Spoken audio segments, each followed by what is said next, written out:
So మనం discuss చేయబోతున్నటువంటి topic ఏంటి అని అంటే ఈరోజు ఎస్సీఓ, ఇంతకుముందు G20 గురించి మాట్లాడినాం, ఆ తర్వాత G7 గురించి మాట్లాడినాం, నిన్న బ్రిక్స్ గురించి మాట్లాడినాం, ఈరోజు ఎస్సీఓ గురించి మాట్లాడుతున్నాం. ఏమంటున్నాం? ఎస్సీఓ అని చెప్పేసి అంటున్నాం. ఎస్సీఓ. సో ఈ ఎస్సీఓ అంటే ఏంటి సార్ అని అంటే షాంఘై కోఆపరేషన్ ఆర్గనైజేషన్ అని అంటున్నాం. ఏమంటున్నాం? Shanghai cooperation organisation. సో ఈ షాంఘై కోఆపరేషన్ ఆర్గనైజేషన్ అనేది సో ఎందుకోసం ఏర్పాటు అవ్వడం జరిగింది అని అంటే షాంఘై కోఆపరేషన్ ఆర్గనైజేషన్ మనకి ఏదైతే యూరప్, ఆసియా ఈ భూభాగాలు ఉన్నాయో వీటిని కలిపి ఏమంటాము అని అంటే షాంఘై కోఆపరేషన్కి సంబంధించి వీటిని కలిపి మనం ఏమంటాము అని అంటే యురేషియా అని అంటాం. సో యురేషియా అనేటువంటి భూభాగంలో అత్యంత కీలకమైనవి. యురేషియా అని అంటే యూరప్లోని భాగాలు, యూరప్లో ఉన్నటువంటి భూభాగాలతో కలిగి ఉన్నటువంటి దేశాలు ప్లస్ ఆసియా. సో ఈ రెండు ఖండాలలో ఉన్నటువంటి దేశాలనే మనం ఏమంటున్నాము అని అంటే యురేషియా అని చెప్పేసి పిలుస్తూ ఉన్నాం. సో యురేషియా అంటే ఇది గుర్తుంచుకోండి. ఇగో ఈ యురేషియా భూభాగానికి సంబంధించి షాంఘై కోఆపరేషన్ ఆర్గనైజేషన్ అనేది యురేషియా భూభాగానికి సంబంధించి యూరప్లో ఉన్నటువంటి దేశాలు అలాగే ఆసియాలో ఉన్నటువంటి దేశాలకి సంబంధించి యురేషియా అని చెప్పేసి పిలుస్తున్నాం. ఈ యురేషియాకి సంబంధించి ఇది ఆర్థికంగా, రాజకీయంగా, భద్రత పరంగా సహకారం అందించుకునేందుకు ఏర్పాటు చేసుకున్నటువంటి కూటమి అని అంటున్నాం. సో ఏమంటున్నాము అని అంటే ఇది ఎందుకోసం ఏర్పాటు అయ్యింది అనేది మాట్లాడుతున్నాం. ఎస్సీఓ అనేది ఏ రకమైనటువంటి సహకార కూటమి అని చెప్పేసి అడిగితే మనం ఒక 2-3 అంశాలను చెప్పాల్సి ఉంటుంది. ఒకటి ఏమంటున్నాం? రాజకీయ, ఆర్థిక మరియు భద్రత. ఇగో 3 అంశాలను చెప్పాలి. ఒకటి పొలిటికల్, రాజకీయ, రెండోది ఎకనామికల్ ఆర్థిక, మూడోది భద్రత సెక్యూరిటీ. సో వీటి కోసం ఏర్పాటైనదే షాంఘై కోఆపరేషన్ ఆర్గనైజేషన్. వీటి కోసం ఏర్పాటైనటువంటి దాన్ని ఏమంటున్నాం? షాంఘై కోఆపరేషన్ ఆర్గనైజేషన్ అని చెప్పేసి పిలుస్తూ ఉన్నాం. మరి ఈ షాంఘై కోఆపరేషన్ ఆర్గనైజేషన్ అనేది ఎప్పుడు ఏర్పాటయ్యింది? దీనికి సంబంధించి ఈ యురేషియా ప్రాంతం నుంచి ఈ కూటమికి సంబంధించిన ఎంత భూభాగం విస్తీర్ణం కలిగి ఉంది, దీని జీడిపి పర్సెంటేజ్ ఎంత, అలాగే దీనికి సంబంధించి జనాభాలో కాంట్రిబ్యూషన్ షాంఘై కోఆపరేషన్ ఆర్గనైజేషన్ దేశాలు ఎంత కలిగి ఉన్నాయి అనేది ఒకసారి మనం మాట్లాడదాం. సో ఇప్పుడు ఈ షాంఘై కోఆపరేషన్ ఆర్గనైజేషన్ అనేది యురేషియాకి సంబంధించి యూరప్, ఆసియా దేశాలకి సంబంధించినటువంటి కూటమిగా చెప్తా ఉన్నాం. దీనినే షాంఘై కోఆపరేషన్ ఆర్గనైజేషన్ అని అంటున్నాం. యురేషియా అంటే యూరప్ ప్లస్ ఆసియా అని అన్నాం. ఈ ప్రాంతాలకి సంబంధించినటువంటి దేశాలలో రాజకీయ సహకారం, ఆర్థిక సహకారం, భద్రత అంటే పొలిటికల్, ఎకనామిక్, సెక్యూరిటీస్కి సంబంధించినటువంటి సహకారం, కోఆపరేషన్ కోసం ఈ షాంఘై కోఆపరేషన్ ఆర్గనైజేషన్ అనేది ఏర్పాటు కావడం జరిగింది అని అంటున్నాం. సో మరి ఈ షాంఘై కోఆపరేషన్ ఆర్గనైజేషన్కి సంబంధించి ఇది యూరప్, ఆసియాకి సంబంధించి ప్రపంచంలోనే అతిపెద్ద ప్రాంతీయ సంస్థగా చూడడం జరుగుతూ ఉంది. ఎస్సీఓను ఎలా చూస్తున్నాము అని అంటే ఇది అతిపెద్ద ప్రాంతీయ సంస్థగా చూడడం జరుగుతూ ఉంది. అతిపెద్ద ప్రాంతీయ సంస్థ అని అంటున్నాం. సో ప్రాంతీయ సంస్థ, రీజనల్కి సంబంధించి ఇది ఒక ఆర్గనైజేషన్గా మనం భావించడం జరుగుతూ ఉంది. సో అతిపెద్ద ప్రాంతీయ సంస్థగా దేన్ని భావిస్తారు అని చెప్పేసి ఆప్షన్స్ ఇస్తారు. G20 అని అంటారు, G7 అని అంటారు, అలాగే బ్రిక్స్ అని అంటారు, వీటితో పాటు ఎస్సీఓ అని అంటారు. మన ఆన్సర్ అతిపెద్ద ప్రాంతీయ సంస్థగా చూస్తున్నటువంటి కూటమి ఏంటి అని అంటే, గ్రూప్ ఏంటి అని అంటే ఎస్సీఓ అని చెప్పేసి చెప్తే మనకు ఆన్సర్ అనేది వస్తుంది. సో ఇలా ఈ షాంఘై కోఆపరేషన్ ఆర్గనైజేషన్ అనేది మనకి అతిపెద్ద ప్రాంతీయ సంస్థగా భావించడం జరుగుతుంది. దీనిని కూడా గుర్తుంచుకోవాలి.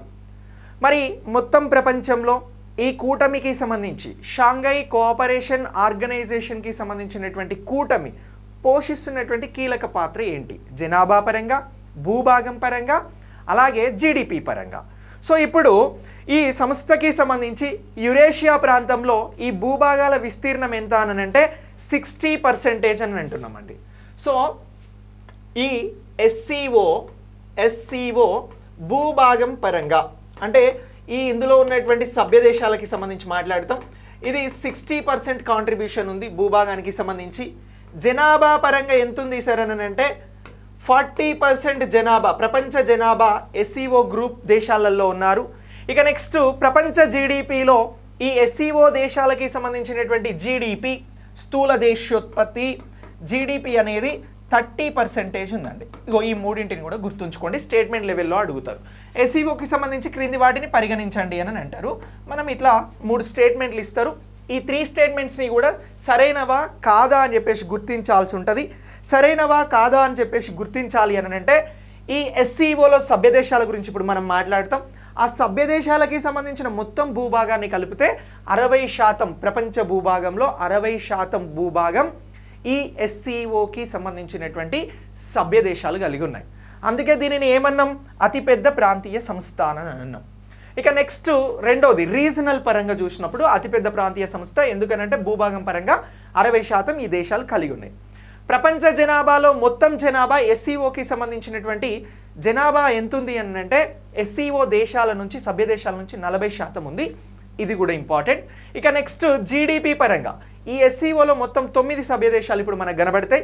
ఈ 9 దేశాలకి సంబంధించినటువంటి జీడిపి ఎంత అని చెప్పేసి మనం చూడాల్సి ఉంటే జీడిపి మనకు 30%గా కనబడతా ఉంది. ఎంత శాతం జీడిపి ఉంది అని అంటున్నాం? 30% జీడిపి అనేది ఈ సభ్య దేశాలకి సంబంధించి మనకు కనబడుతున్నటువంటి అంశాలుగా చూడాలి. సో ఇలా ఈ అంశం అనేది మనకి ఇంపార్టెంట్గా గుర్తుంచుకోవాలి. క్వశ్చన్ ఎలా అడిగినప్పుడు అని అంటే అతిపెద్ద ప్రాంతీయ సంస్థ అడిగినప్పుడు ఎస్సీఓ, ఎందుకు అని అంటే భూభాగం పరంగా 60%, జనాభా పరంగా 40%, జీడిపి పరంగా 30% అని చెప్పేసి చెప్తా ఉన్నాం. మరి నేను ఒక క్వశ్చన్ అడుగుతున్నా మిమ్మల్ని అందరినీ కూడా ఇక్కడ. ఎస్సీఓకి సంబంధించినటువంటి మొట్టమొదటిసారి దీని ప్రతిపాదన ఎప్పుడు వచ్చింది అని చెప్పేసి నేను అడుగుతున్నా. ఏ ఇయర్లో దీనికి సంబంధించినటువంటి మొదటి సమావేశం జరిగింది ఒక్కసారి మీరు చెప్పండి. శిఖరాగ్ర సమావేశం అడుగుతలేను, నిర్మించబడింది, స్థాపించబడింది అని అడుగుతలేను. మొట్టమొదటిసారి ఎస్సీఓ షాంఘై కోఆపరేషన్ ఆర్గనైజేషన్కి సంబంధించిన ఫస్ట్ సమావేశం ఎప్పుడు జరిగింది అంటే ఎవరెవరు కలిశారు, ఎప్పుడు జరిగింది అని అంటున్నా. 1996లో ఎస్సీఓ కోసం ఒక 5 దేశాలు సమావేశం అయ్యాయండి. వెరీ గుడ్, మీరంతా కూడా రైట్ ఆన్సర్ చెప్పారు. 2001, 2006 కాదు, నేను నిర్మించబడింది ఫస్ట్ మీటింగ్స్ గురించి అడగట్లేదు. అంతకంటే ముందు కూడా ఒక సమావేశం జరిగింది. మనం ఒక క్రొనలాజికల్ ఆర్డర్లో నేర్చుకుంటున్నాం కాబట్టి ఇప్పుడు సభ్య దేశాల గురించి నేర్చుకోవాలి కాబట్టి దానికి సంబంధించి నేను మీకు చెప్పబోతా ఉన్నా. సో ఇక్కడ వరకు క్లియర్గా అర్థమైంది కదా. ఇప్పుడు మనం సభ్య దేశాలకి సంబంధించి సమావేశాలకి సంబంధించి మాట్లాడదాం. So SCO Shanghai cooperation organisation. So ఈ ఆర్గనైజేషన్కి సంబంధించి మొట్టమొదటిసారి 1996లో ఫస్ట్ సమావేశం అనేది జరిగింది. ఈ సమావేశానికి 5 దేశాలు హాజరు కావడం జరిగింది. సో 5 దేశాలు ఏంటి అని అంటే 1 రష్యా, 2 చైనా, 3వది వచ్చి కజకిస్తాన్, 4వది వచ్చి కిర్గిస్తాన్, 5వది వచ్చి తజికిస్తాన్. సో 1996లో ఏ దేశాలు సమావేశమయ్యాయి ఎస్సీఓను ఏర్పాటు చేయాలి అని అంటే చైనా, రష్యా,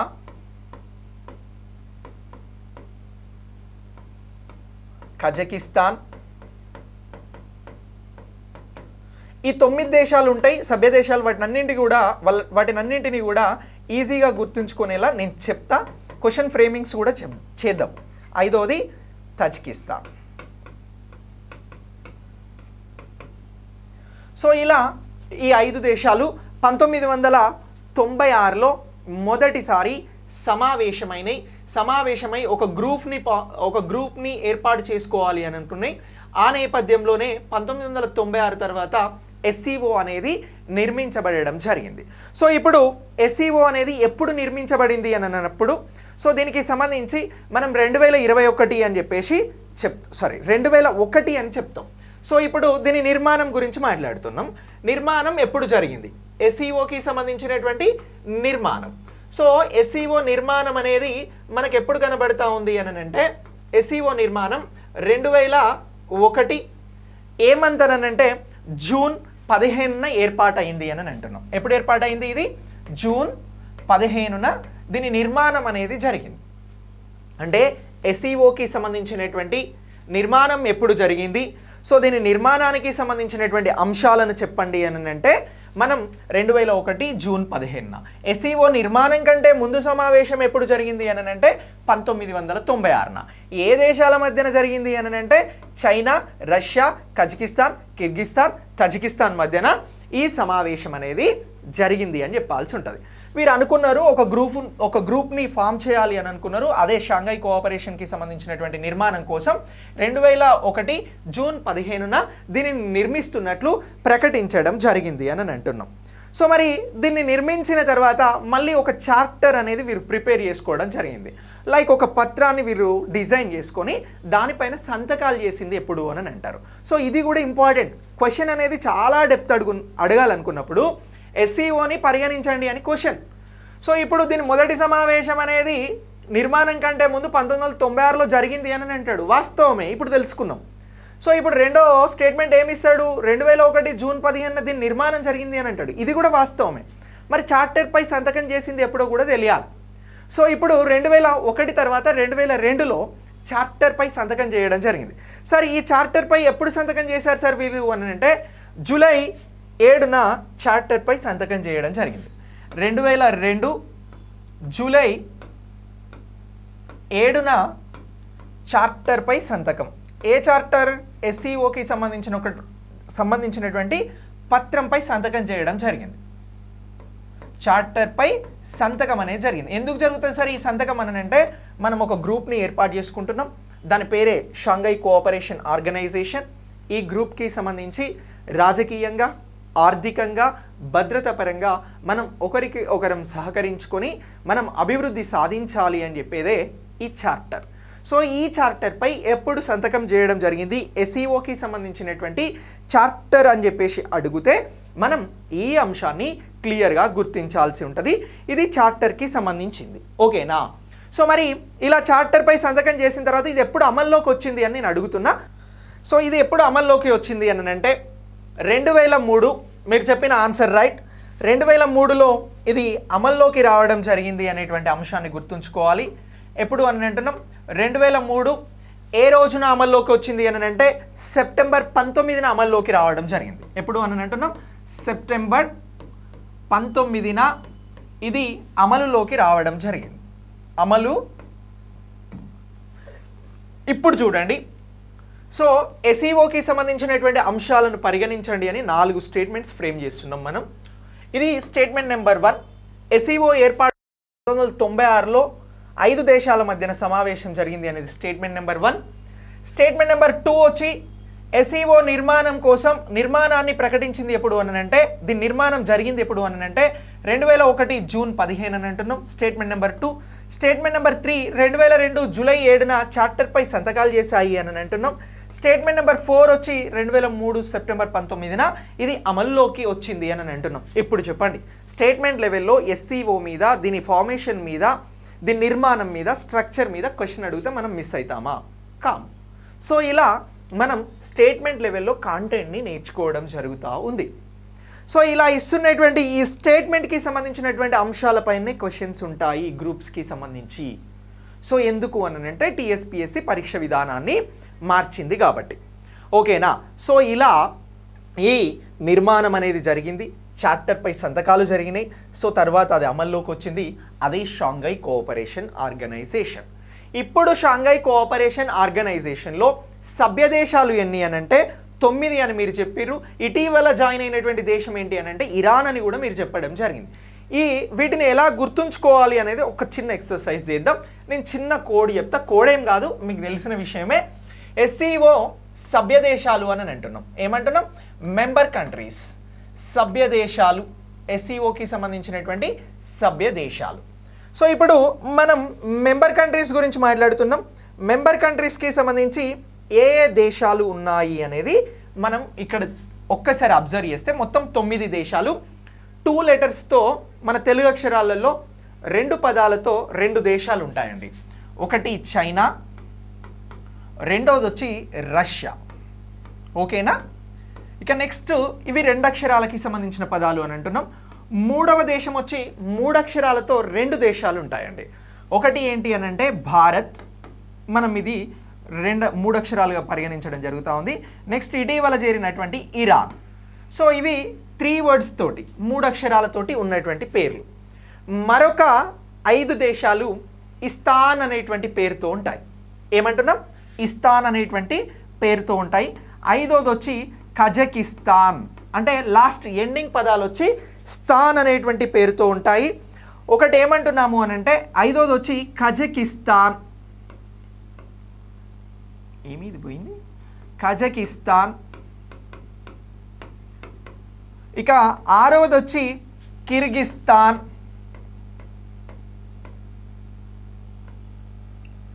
ఏడవది వచ్చి ఉజ్బెకిస్తాన్, లేకపోతే తజికిస్తాన్ అని రాద్దాం. తజికిస్తాన్. ఎనిమిదవది వచ్చి ఉజ్బెకిస్తాన్. తొమ్మిదవది వచ్చి పాకిస్తాన్. కనబడుతుందా? కనబడుతుంది. పాకిస్తాన్. సో ఇలా స్థాన్ స్థాన్ స్థాన్ స్థాన్ స్థాన్ అనేటువంటి స్థాన్ అనేటువంటి పదంతో ఎన్ని ఎండ్ అవుతున్నాయి అని అంటే మనకి 5 పేర్లు ఎండ్ అవుతున్నాయి. అది ఒకటి కజకిస్తాన్, రెండవది కిర్గిస్తాన్, మూడవది తజికిస్తాన్, నాలుగవది ఉజ్బెకిస్తాన్, ఐదవది పాకిస్తాన్. ఇవి చివరిన రాసినాం కాబట్టి 5, 6, 7, 8, 9 రాసినాం. ఇక 9 సభ్య దేశాలు వచ్చినాయి.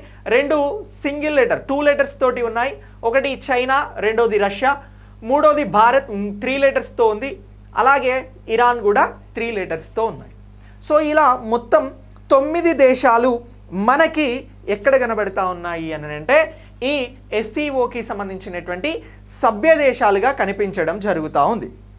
సో ఈ ఎస్సీఓకి సంబంధించినటువంటి సభ్య దేశాలు ఎన్ని అని అంటే 9 అని చెప్పాలి. ఇటీవల చేరినది అంటే ఇగో 2022లో చేరిన దేశం ఏది అని అడుగుతాడు. 2022లో ఇటీవల ఇరాన్ అనేటువంటి దేశం చేరింది. ఈ అంశాన్ని కూడా మనం గుర్తుంచుకోవాలి.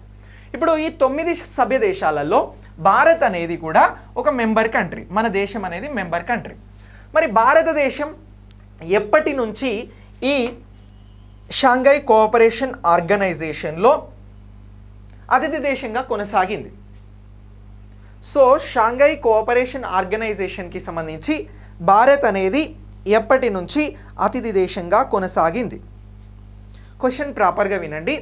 భారత్ అనేది ఎప్పటి నుంచి షాంఘై కోఆపరేషన్ ఆర్గనైజేషన్లో అతిథి దేశంగా కొనసాగింది? 2005 నుంచి కూడా షాంఘై కోఆపరేషన్ మీరు చూడండి ఎంత తొందరపడుతున్నారో. ఆన్సర్ నేను 3-4 టైమ్స్ అడిగిన క్వశ్చన్ని మీరు ఇక్కడ సభ్య దేశంగా కొనసాగిందా అని అడగలే, నేను అతిథి దేశంగా ఎప్పటి నుంచి కొనసాగింది అని అడిగిన. మీరందరూ కూడా తొందరపడి ఆన్సర్ పెట్టిరు. సో ఇలా తొందరపడకండి. ఎగ్జామ్లో క్వశ్చన్ని ప్రాపర్గా చదవండి. ఎస్సీఓకి సంబంధించి ఫస్ట్ క్వశ్చన్ బోర్డుపై వచ్చిన క్వశ్చన్ కూడా అలానే ఇవ్వడం జరిగింది. సో దానికి కూడా 2023 అని పెట్టిరు. సో ఇట్లా రాంగ్ ఆన్సర్ చేయొద్దు. అతిథి దేశం అని అడిగినాం. సో అతిథి దేశంగా ఎప్పటి నుంచి భారత్ అనేది కొనసాగుతుంది ఎస్సీఓలో అని అంటే దీని నిర్మాణం 2001లో జరిగిన తర్వాత 2001 నుంచి కూడా శిఖరాగ్ర సమావేశాలు జరుగుతూ ఉంటే 2005 నుంచి ఎప్పటి నుంచి అని అంటున్నాం 2005 నుంచి భారత్ ఈ ఎస్సీఓకి సంబంధించినటువంటి అతిథి దేశంగా కొనసాగింది. ఓకేనా? ఈ అంశాన్ని గుర్తుంచుకోండి. చిన్న చిన్న బిట్లే మనం తప్పులు చేస్తాం, అట్లా తప్పులు చేయొద్దు. ఓకేనా? సో ఇలా 2005 నుంచి అతిథి దేశంగా భారత్ కొనసాగింది ఎస్సీఓలో. కానీ 2017లో భారత్ ఏం చేరింది అని అంటే సభ్య దేశంగా చేరింది. 2017లో భారత్ ఎస్సీఓలో సభ్య దేశంగా చేరింది. ఇగో ఎస్సీఓలో భారత్ 2017లో సభ్య దేశంగా చేరింది. ఇక భారత్ అతిథి దేశంగా ఎప్పటి నుంచి ఎస్సీఓలో కొనసాగింది అని అంటే 2005 నుంచి కొనసాగింది. సభ్య దేశంగా భారత్తో పాటు చేరినటువంటి మరొక దేశం ఏంటి అని అడిగితే మన భారత్తో పాటు మన పక్కనున్నటువంటి పాకిస్తాన్ అనేది కూడా ఎస్సీఓలో 2017లోనే చేరడం జరిగింది సభ్య దేశంగా, మెంబర్స్ కంట్రీ. సో ఇప్పుడు మెంబర్స్ కంట్రీకి సంబంధించి పాకిస్తాన్, భారత్ 2017లో చేరినాయి. కానీ 2005 నుంచి ఈ భారతదేశం షాంఘై కోఆపరేషన్ ఆర్గనైజేషన్లో అతిథి దేశంగా కొనసాగింది అనేటువంటి అంశాన్ని గుర్తుంచుకోవాలి. ఓకేనా? మరి ఈ షాంఘై కోఆపరేషన్ ఆర్గనైజేషన్కి సంబంధించి గెస్ట్ మన భారత్ లాగా ఇప్పుడు గెస్ట్ దేశాలు, అతిథి దేశాలు ఎన్ని ఉన్నాయి అని నేను అడుగుతా ఉన్నా. షాంఘై కోఆపరేషన్ ఆర్గనైజేషన్లో ప్రస్తుతం షాంఘై కోఆపరేషన్ ఆర్గనైజేషన్లో అతిథి దేశాల సంఖ్య ఎంత అని అడుగుతున్నా. మీరు నెంబర్ చెప్పండి, మీకు తెలిసినటువంటి నెంబర్ చెప్పండి. సో దీనికి సంబంధించి అతిథి దేశాలు లేదా కూటములు అని చెప్పేసి కూడా అంటాం. సో ఇవి ఎన్ని ఉన్నాయి? వెరీ గుడ్ ప్రవీణ్ గౌడ్, 4 ఉన్నాయండి. సో ఎన్ని ఉన్నాయి అని అంటే 4 ఉన్నాయి. సో ఆ 4ంటిని కూడా మనం ఒక్కసారి మాట్లాడదాం. ఎక్కడ క్వశ్చన్ వచ్చినా, ఎలా క్వశ్చన్ వచ్చినా మనం ఎట్టి పరిస్థితులలో కూడా మిస్ చేయొద్దు. సో ఇప్పుడు గెస్ట్కి సంబంధించినటువంటి హోదా కలిగినటువంటి వాటిని గురించి మాట్లాడుతున్నాం. సో అతిథి పాత్రలో వచ్చేటువంటి కూటములు లేదా దేశాలకి సంబంధించి మాట్లాడితే మనం ఇందులో ముందుగా ఆసియన్కి సంబంధించినటువంటి కూటమి గురించి రాయాల్సి ఉంటుంది. ఇది ఒకటి. ఇక నెక్స్ట్ రెండోది, దీని తర్వాత ఏముంది సార్ అని అంటే దీని తర్వాత కామన్వెల్త్కి సంబంధించి కామన్వెల్త్ ఆఫ్ ఇండిపెండెన్స్ అని ఒకటి ఉంది. దానినే కామన్వెల్త్ ఆఫ్ ఇండిపెండెన్స్ అని చెప్పేసి అంటున్నాం. సో ఈ కామన్వెల్త్ ఆఫ్ ఇండిపెండెన్స్కి సంబంధించి ఉన్నటువంటి దేశాలు కొన్ని ఉన్నాయి. సో ఇది కూడా ఉంది. నెక్స్ట్ మూడోది అతిథి పాత్రలో వస్తున్నటువంటిది ఏంటి అని అంటే యుఎన్ అండి. సో యునైటెడ్ నేషన్స్ ఏదైతే ఉందో ఇది కూడా అతిథి పాత్రలో వస్తుంది. నాలుగోది వచ్చి ఏమంటున్నాము అని అంటే తుర్క్మేనిస్తాన్ అని చెప్పేసి అంటాం. ఇగో ఈ తుర్క్మేనిస్తాన్ అనేది కూడా ఉంది, తుర్క్మేనిస్తాన్. సో ఇవి ఎస్ఈఓకి సంబంధించినటువంటి అతిథి పాత్రలో వచ్చేటువంటి కంట్రీ లేదా కూటములు అని చెప్పేసి గుర్తుంచుకోవాలి. ఒకటి ఆసియన్ అని అంటున్నాం, రెండోది కామన్వెల్త్కి సంబంధించినటువంటిది, మూడోది వచ్చి యుఎన్, నాలుగోది వచ్చి తుర్క్మేనిస్తాన్ అని చెప్పేసి చెప్పాల్సి ఉంటుంది. కామన్వెల్త్ ఆఫ్ ఇండిపెండెంట్ స్టేట్స్ అనేది సిఐఎస్ గుర్తుంచుకోవాలి, యుఎన్ గుర్తుంచుకోవాలి, తుర్క్మేనిస్తాన్ గుర్తుంచుకోవాలి, ఆసియన్ గుర్తుంచుకోవాలి. ఇవన్నీ కూడా ఏంటి అని అంటే గెస్ట్ పాత్రలో గెస్టులుగా ఈ షాంఘై కోఆపరేషన్ ఆర్గనైజేషన్కి రావడం జరుగుతుంది. ఈ అంశం కీలకం. సో దీని మీద క్వశ్చన్ అడుగుతాడు. క్వశ్చన్ అనేది వస్తే మనం ఆన్సర్ అనేది చేయాలి. ఓకేనా? ఇక నెక్స్ట్ దీని తర్వాత మనం పరిశీలక దేశాలను గురించి తెలుసుకుందాం. వీటినే అబ్జర్వర్ కంట్రీస్ అని అంటారు. షాంఘై కోఆపరేషన్ ఆర్గనైజేషన్లో అబ్జర్వర్కి సంబంధించినటువంటి పరిశీలక దేశాలని గుర్తించండి అని అంటారు. పరిశీలక దేశాలు అని అంటారు. ఈ పరిశీలక దేశాలు ఏమున్నాయి అనేది, అబ్జర్వర్ కంట్రీస్ ఏమున్నాయి అనేది మాట్లాడితే 3 ఉన్నాయండి. ఒకటి ఆఫ్ఘనిస్తాన్, 2 బెలారస్, మూడోది వచ్చి మంగోలియా. ఎన్ని ఉన్నాయి అని అంటున్నాం? 3 ఉన్నాయి. ఒకటి ఆఫ్ఘనిస్తాన్, మరొకటి వచ్చి బెలారస్, మూడోది వచ్చి మంగోలియా. సో ఇలా ఈ 3 కూడా ఈ అబ్జర్వర్ కంట్రీస్గా ఎస్సీఓకి ఉన్నాయి. ఇక ఎస్సీఓలో డైలాగ్ కంట్రీస్ అనేవి ఉన్నాయి, సంభాషణ దేశాలు అని అంటారు. దాని మీద క్వశ్చన్ అడిగినా అడగకుండా మనం రెడీగా ఉండాలి. ఇక్కడ 4 అంశాలను చెప్తా ఉన్నాం. ఈ 4 అంశాలను గుర్తుంచుకోండి. ఫస్ట్ ఏం మాట్లాడినాము అని అంటే ఎస్సీఓకి సంబంధించినటువంటి సభ్య దేశాలను గురించి మాట్లాడినాం. రెండోది ఏమంటున్నాము అని అంటే ఎస్సీఓకి సంబంధించి గెస్ట్ ఆనర్గా వచ్చేది ఎవరు అని అంటే 4 అంశాలను గురించి మాట్లాడినాం. ఎస్సీఓకి సంబంధించినటువంటి అబ్జర్వర్ పరిశీలక దేశాలు ఏంటి అని అంటే 3 అన్నాం. ఇక నెక్స్ట్ దీని తర్వాత ఏమంటున్నాము అని అంటే డైలాగ్ కంట్రీస్ అని అంటాం. వీటినే సంభాషణ దేశాలు అని అంటాం. ఇవి కూడా 9 ఉన్నాయండి. సో ఈ ఎస్సీఓకి సంబంధించినటువంటి సంభాషణ దేశాలు, ఎస్సీఓ సంభాషణ దేశాలు లేదా వీటినే మనం ఏమంటున్నాము అని అంటే డైలాగ్ కంట్రీస్ అని చెప్పేసి మాట్లాడుతున్నాం. ఇవి ఎన్ని ఉన్నాయి అని అంటే 9 ఉన్నాయి. ఈ 9లో ఏముంది అని అంటే ఫస్ట్ అర్మేనియా ఉంది, నెక్స్ట్ అజర్బైజాన్ ఉంది, అర్మేనియా, రెండోది అజర్బైజాన్. సో మూడోది వచ్చి టర్కీ. ఏమంటున్నాం? టర్కీ. నాలుగోది వచ్చి ఏమంటున్నాం అని అంటే కంబోడియా.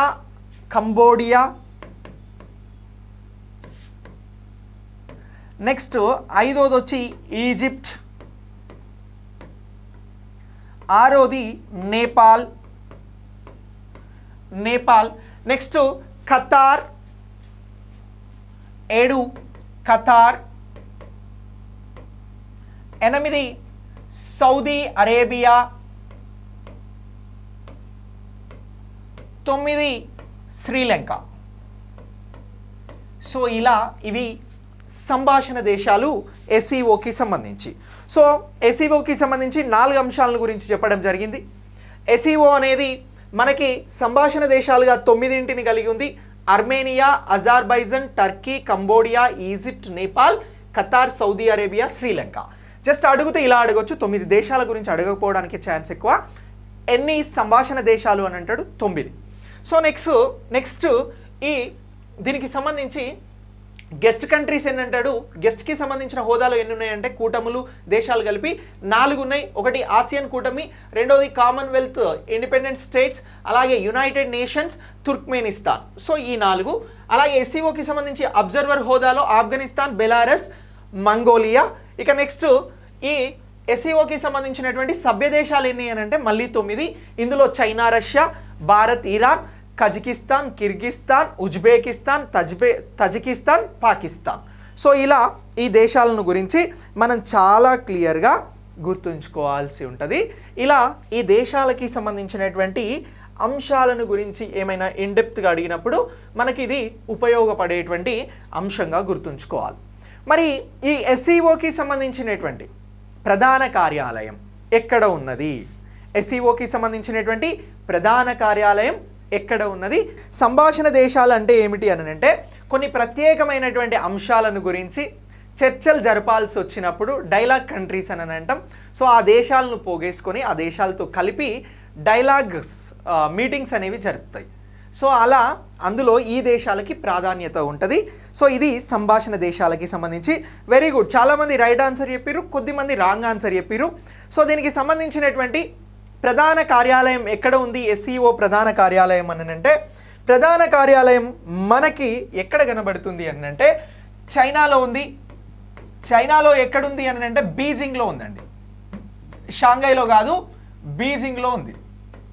సో ఇలా చైనా బీజింగ్లో ఎస్సీఓ హెడ్ క్వార్టర్స్ అనేది ఉంది. ఈ అంశాన్ని గుర్తుంచుకోండి, ఓకేనా? మరి ఈ హెడ్ క్వార్టర్స్కి సంబంధించి ఒక జనరల్ సెక్రటరీ ఉంటారండి.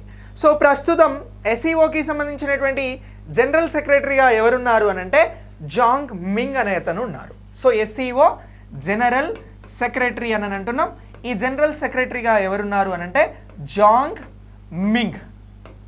సో ఇది ఎస్సీఓకి సంబంధించినటువంటి జనరల్ సెక్రటరీకి సంబంధించినటువంటి పేరు. ఎవరు ప్రస్తుతము అని అంటే జాంగ్ మింగ్. హెడ్ క్వార్టర్స్ ఎక్కడుంది అని అంటే బీజింగ్ ఎక్కడ అని అంటే చైనా. ఓకేనా? ఈ అంశాలని కూడా గుర్తుంచుకోవాల్సి ఉంటుంది. ఇక నెక్స్ట్ 2023 గురించి మాట్లాడదాం. సో ఇప్పుడు ఈ ఉజ్బెకిస్తాన్కి సంబంధించినటువంటి సమర్కండ్లో ఎక్కడ అని అంటున్నాం? ఉజ్బెకిస్తాన్కి సంబంధించినటువంటి సమర్కండ్లో 2022 సెప్టెంబర్లో ప్రధాన నేతల సమావేశం అనేది జరిగింది. ప్రధాన నేతల సమావేశం. సో ఇది ఎవరికి సంబంధించింది? ఎస్సీఓకి సంబంధించి సమర్కండ్ అనేటువంటి ప్రాంతం. దీంట్లో ఎక్కడ అనంటే దీనికి సంబంధించి సెప్టెంబర్ 2022న ప్రధాన నేతల సమావేశం జరిగింది. ఇది 2022. మరి ఇప్పుడు క్వశ్చన్ ఏంటి అని అంటే 2023కి సంబంధించి ఫస్ట్ అడిగినటువంటి క్వశ్చన్కి మీరు చాలామంది 2023 అని ఆన్సర్ చేసిరు. 2023లో ఎస్సీఓకి భారత్ అనేది అధ్యక్షత వహించబోతా ఉందండి. సో భారతదేశం షాంఘై కోఆపరేషన్ ఆర్గనైజేషన్ ప్రధాన నేతల సమావేశానికి మొట్టమొదటిసారి అధ్యక్షత వహించబోతా ఉంది. ఇది ఎస్సీఓకి సంబంధించినటువంటి 23వ శిఖరాగ్ర సమావేశం. 23వ శిఖరాగ్ర ప్రధాన నేతల శిఖరాగ్ర సమావేశం అని అంటున్నాం. సో ఇప్పుడు క్వశ్చన్ ఎలా వస్తుంది అని అంటే షాంఘై కోఆపరేషన్ ఆర్గనైజేషన్ దీనిని పరిగణించండి. స్టేట్మెంట్ నెంబర్ 1, 2023 సమావేశం భారత్ అధ్యక్షత బాధ్యతలను నిర్వహించడం జరుగుతూ ఉంది. ఈ సమావేశం ప్రధాన నేతల సమావేశం అనేది 23వ శిఖరాగ్ర సమావేశం. సో ఇది న్యూఢిల్లీలో జరగబోతా ఉంది అని చెప్పేసి అడిగితే మనం రైట్ ఆన్సర్ అని గుర్తించాల్సి ఉంటుంది. ఎందుకు అనంటే 2022 సమర్కండ్లో జరిగినటువంటి ప్రధాన నేతల సమావేశం తర్వాత అధ్యక్షత బాధ్యతలు అనేవి భారత్కి ఇవ్వడం జరిగింది. భారత్ ఈ 2023కి సంబంధించి ఇప్పుడు 23వ శిఖరాగ్ర సమావేశానికి ఇది ఈ SCOకి సంబంధించిన దేశాధినేతలు ఎవరైతే సభ్య దేశాలు ఉన్నారో ఆ నేతలకి సంబంధించినటువంటి ప్రధాన నేతల సమావేశం, దానినే మనం శిఖరాగ్ర సమావేశం అని అంటున్నాం. 23వ సమావేశం భారత్లో నిర్వహిస్తున్నారు అని చెప్పేసి గుర్తుంచుకోవాలి. సో దీనికి సంబంధించి మనం ఇంపార్టెంట్గా భావించడం జరుగుతూ ఉంది. మిత్రుడు రాసినట్టు ఇంకొక ఇంపార్టెంట్ అంశం అనేది ఉంది, అది కూడా చెప్తాను. సో ఈ SCOకి సంబంధించి మొట్టమొదటిసారి పర్యాటక మరియు సాంస్కృతిక సంపదకి సంబంధించినటువంటి ప్రదేశాలని అనౌన్స్ చేయడం జరుగుతూ ఉందండి. ఇగో ఇది ఇంపార్టెంట్, ఇది అత్యంత ఇంపార్టెంట్. ఓకేనా? SCOకి సంబంధించినటువంటి మొట్టమొదటి SCO పర్యాటక మరియు సాంస్కృతిక ప్రదేశంగా దేనిని ప్రకటించారు అని అడుగుతారు. మీరు ఇప్పటి వరకు విననట్లయితే ఈ అంశాన్ని గుర్తుంచుకోండి. SCOకి సంబంధించి ఇక్కడ నుంచి బిట్ అడగడానికి 100% అవకాశం అనేది ఉంది. సో షాంఘై కోఆపరేషన్ ఆర్గనైజేషన్కి సంబంధించి ఈ ఆర్గనైజేషన్ యొక్క మొట్టమొదటి ఫస్ట్ టైం ఈ సభ్య దేశాలకి సంబంధించినటువంటి పర్యాటక సాంస్కృతిక ప్రదేశాలని ప్రకటిస్తూ ఉన్నారు.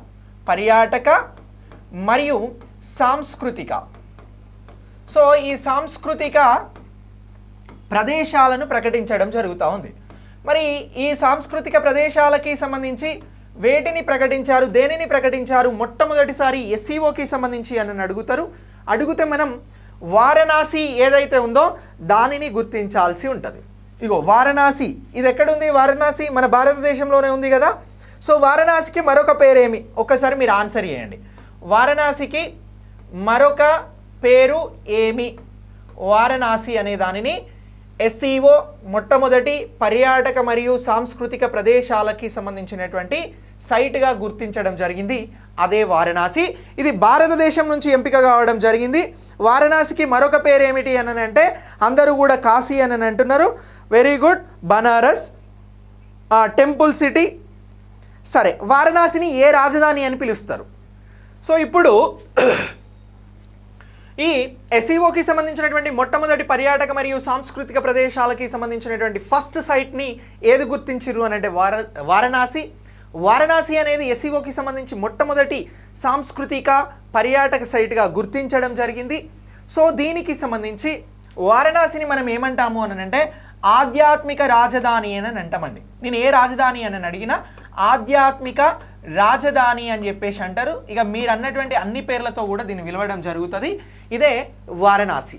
సో ఈ వారణాసికి సంబంధించి ఎన్ని దేవాలయాలు ఉంటాయి ఇక్కడ అని అంటే సుమారు ఒక 2000 దేవాలయాలు ఉంటాయండి.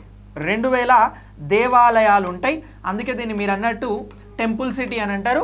అలాగే దీనికి సంబంధించి ఆధ్యాత్మిక రాజధాని అని చెప్పేసి కూడా దీన్ని పిలవడం జరుగుతుంది. ఇది వారణాసికి సంబంధించినటువంటి అంశం. ఈ వారణాసిని SCO మొట్టమొదటి షాంఘై కోఆపరేషన్ ఆర్గనైజేషన్ మొట్టమొదటి పర్యాటక మరియు సాంస్కృతిక ప్రదేశాల సైట్గా గుర్తించడం జరిగింది. Very very very important. ఇంకొక క్వశ్చన్ అనేది రావడానికి 100% ఛాన్స్ ఉంది. ఇక నెక్స్ట్ SCOకి సంబంధించి భారత్ అనేది ఇప్పుడు ప్రెసిడెన్సీని తీసుకుంది కాబట్టి ఇది కూడా చాలా ఇంపార్టెంట్. ఇది 2023 సంవత్సరానికి సంబంధించి దీన్ని కూడా గుర్తుంచుకోండి. ఇది దేశాధినేతల శిఖరాగ్ర సమావేశం. ఇగో ఇది కూడా చాలా ఇంపార్టెంట్, దీన్ని కూడా గుర్తుంచుకోవాలి. దీంతో పాటు దీన్ని కూడా గుర్తుంచుకోవాలి. శిఖరాగ్ర సమావేశం మళ్ళీ ఒకసారి నేను చెప్పినటువంటి ఈ అంశాన్ని మీరు చాలా ప్రత్యేకంగా గుర్తుంచుకోవాల్సి ఉంటుంది. మరి SCOలో అత్యంత కీలకమైనటువంటివి 2 ఉంటాయి. ఒకటి SCOకి సంబంధించినటువంటి సెక్రటరియేట్, దీన్నే సచివాలయం అని అంటాం. SCOలో కీలకంగా ఉండేటువంటి ఆఫీసెస్ లేదా కార్యాలయాలు ఏవి అని అంటే SCOకి సంబంధించి 2 అంశాలను గుర్తుంచుకోవాలి. ఒకటి వచ్చి ఏమంటున్నాము అని అంటే SCO సచివాలయం అని అంటున్నాం, సచివాలయం. ఇక రెండోది ఏంటి అని అంటే యాంటీ టెర్రరిజానికి సంబంధించింది, దాన్ని ఏమంటాము అని అంటే ప్రాంతీయ తీవ్రవాద వ్యతిరేక నిర్మాణం అని అంటాం. So regional anti terrorism structure. So regional anti terrorism structure అనే దాన్ని కూడా ఏర్పాటు చేసుకోవడం జరిగింది. ఎస్సీఓలో ఈ రెండు కూడా చాలా కీలకంగా వ్యవహరించడం జరుగుతుంది. ఎస్సీఓలో కీలకంగా వ్యవహరించేటువంటి కార్యాలయాలు ఒకటి సచివాలయం, రెండవది వచ్చి రీజనల్ యాంటీ టెర్రరిజం స్ట్రక్చర్. ఈ రెండింటిని కూడా గుర్తుంచుకోండి. బిట్ క్రిటికల్గా అడగాలనుకున్నప్పుడు ఇలా అడుగుతాడు. ఓకేనా? బిట్ క్రిటికల్గా అడగాలనుకున్నప్పుడు ఇలా అడుగుతాడు. సో ఇలాంటి డెప్త్ అంశాలను కూడా మనం నేర్చుకోవడం ద్వారా ఏమవుతుంది అని అంటే చాలా సులువుగా ఆన్సర్ చేయగలుగుతాం. మరి ఈ ఎస్సీఓకి సంబంధించి అత్యున్నతమైనటువంటి నిర్ణయాలను ఎవరు తీసుకుంటారు సార్ అని అంటే దీనికి సంబంధించి the heads of state council అనేది ఉంటుంది. సో ఈ the heads of state council గురించి కూడా మనం ప్రత్యేకంగా గుర్తుంచుకోవాలి. The heads of state council అనేది ఒకటి ఉంది. సో ఈ స్టేట్ కౌన్సిల్ అనేది అత్యున్నతమైనటువంటి నిర్ణయాలను తీసుకుంటుంది. ఎస్సీఓలో అత్యున్నత నిర్ణయాలను తీసుకునేటువంటిది ఏంటి అని అంటే the heads of state council అని చెప్పేసి గుర్తుంచుకోండి. షాంఘై కోఆపరేషన్ ఆర్గనైజేషన్లో ఇది అత్యున్నతమైనటువంటి నిర్ణయాలను తీసుకోవడం జరుగుతుంది. ఇలా నిర్ణయాలను తీసుకునేటువంటి ఈ ఎస్సీఓకి సంబంధించినటువంటి ఈ ది హెడ్స్ ఆఫ్ స్టేట్ కౌన్సిల్ని ఎస్సీఓలో కీలకంగా వ్యవహరించేటువంటి సచివాలయం, అలాగే రీజనల్ యాంటీ టెర్రరిజం స్ట్రక్చర్, ఇవి కూడా చాలా ఇంపార్టెంట్. ఇక మనకి ఎగ్జామ్ ఏరియాలో ఇవి చాలా ఇంపార్టెంట్. మొట్టమొదటిసారి పర్యాటక సాంస్కృతిక ప్రదేశాలకి సంబంధించి వారణాసిని ఎస్సీఓ మొట్టమొదటి సైట్గా ఎంపిక చేయడం జరిగింది. ఇక ఎస్సీఓ 2023లో దేశాధినేతల ప్రధాన సమావేశం న్యూఢిల్లీలో జరగబోతుంది. ఇది 2023కి సంబంధించి. ఇవన్నీ కూడా మనకి ఎస్సీఓకి సంబంధించి ఇంపార్టెంట్ ముచ్చట్లుగా గుర్తుంచుకోవాలి. ఇది షాంఘై కోఆపరేషన్ ఆర్గనైజేషన్కి సంబంధించినటువంటి సమాచారం. ఓకేనా? షాంఘై కోఆపరేషన్ ఆర్గనైజేషన్కి సంబంధించినటువంటి సమాచారం.